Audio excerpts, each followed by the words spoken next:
अस्सलाम वालेकुम। वेलकम साला पर एनसाइक्लोपीडिया चाला खुश है तो भी सही है। हाणे पाण प्रॉब्लम कंदासीं त which one is the largest number. ही पाण खे ॿ जेका सुवाल आहिनि हू पाण खे मिलियल आहिनि। हिननि मां ॿुधाइणो त बाबा हिन जो जवाबु वॾो आहे या हिन जो जवाबु वॾो आहे, ही पाण खे ॿुधाइणो। ही एंट्री टेस्ट में बि ईंदो आहे। हिकु दोस्त चयो त बाबा ही सॉल्व करे ॾेखारियो, जीअं असां को बि सुवालु अचे त हू करे सघूं। सफ़ा सवलो आहे। करिणो छा आहे पाण, हिते छा आहे, 1/2 ऑफ 1/2 ऑफ 270। कुझु न आहे करिणो, 1/2 ईअं साॻियो लिखी छॾियो, ठीकु आहे। ऐं ऑफ जी जाइ ते ज़रब जी निशानी ॾेई छॾियो ऐं ही 270 उहे जा उहे लिखो, ठीकु आहे। हाणे ॾिसो ॿिनि जो खोड़ो 270 ते लॻे थो, हा लॻे थो। घणे भेरे? 135 भेरे। 1 ॾूं ऐं 1 ॾूं, ठीकु आहे। ऐं 7 ते घणे भेरे लॻो? 7 ते 3 भेरे लॻो। 1 हेॾे हलियो वियो, ही 10 थी विया। 10 ते ॿिनि जो घणे भेरे लॻो? 5 भेरे। मतिलबु 135 जेको आहे हिन जो जवाबु थियो, ठीकु थी वियो। हाणे हिन जो छा थींदो? 7/9 ऑफ 189। हिन जो बि साॻियो ई तरीक़ो आहे। 7/9 लिखियोसीं ऐं ऑफ जी जाइ ते ज़रब जी निशानी ॾिनीसीं ऐं 189 उहे लिखियोसीं। हाणे ॾिसो 9 जो खोड़ो हिन ते लॻे थो, हा लॻे थो।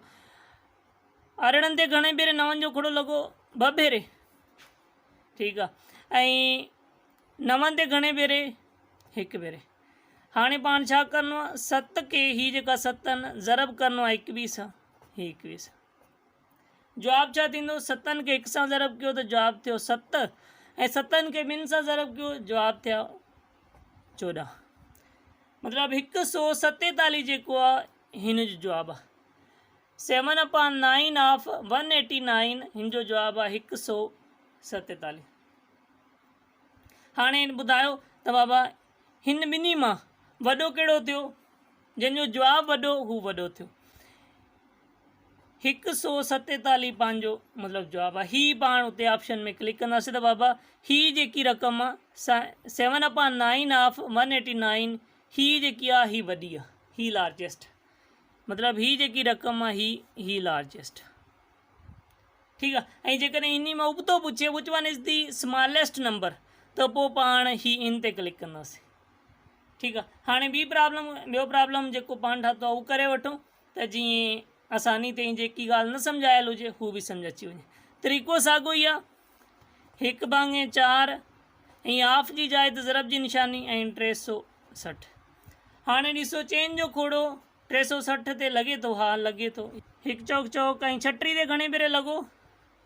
9 भेरे ऐं ही 0 साॻी 0। हाणे 1 खे 90 सां ज़रब कंदो त जवाबु आयो 90। ऐं हिन जो ॾिसी वठूं 3/4 ऐं ऑफ जी जाइ ते ज़रब जी निशानी 456, सही थी वियो। हाणे चेन जो खोड़ो हिन ते घणे भेरे लॻे थो? 456 ते। चेन ते 1 भेरे लॻो ऐं चेन जो 5 ते घणे भेरे लॻो? 1 भेरे लॻो।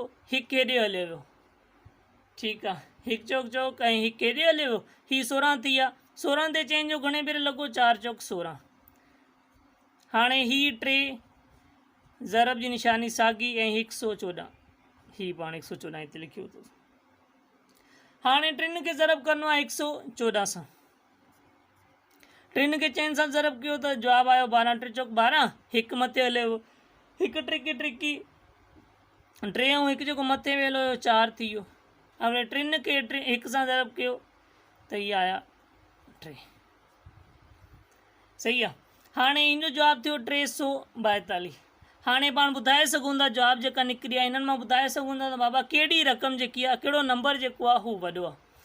वॾो ही नंबर थियो ही, त हिन जो जेको मतिलबु ऑप्शन पाण खे मिलियल हूंदो ही रक़म जेकी आहे उहा सभिनी खां वॾी थी। ऐं जेकॾहिं हू चए त सभिनी खां नंढी, इन ॿिन्ही मां सभिनी खां नंढी कहिड़ी आहे, त पोइ पाण हिन ते क्लिक कंदासीं, ठीकु आहे। उमेद आहे तव्हांखे सम्झायो हूंदो। को बि मसइलो हुजे कमेंट में पुछी सघो था। चैनल खे सब्सक्राइब न कयो, चैनल खे सब्सक्राइब करे वठो जीअं हर ईंदड़ नई वीडियो तव्हांखे मिली सघे। ऐं को बि प्रॉब्लम हुजे तव्हां कमेंट में शेयर करे सघो था ऐं असां हुनखे सॉल्व करे इंशाल्लाह तव्हां ताईं पहुचाईंदासीं। ख़ुदा हाफ़िज़।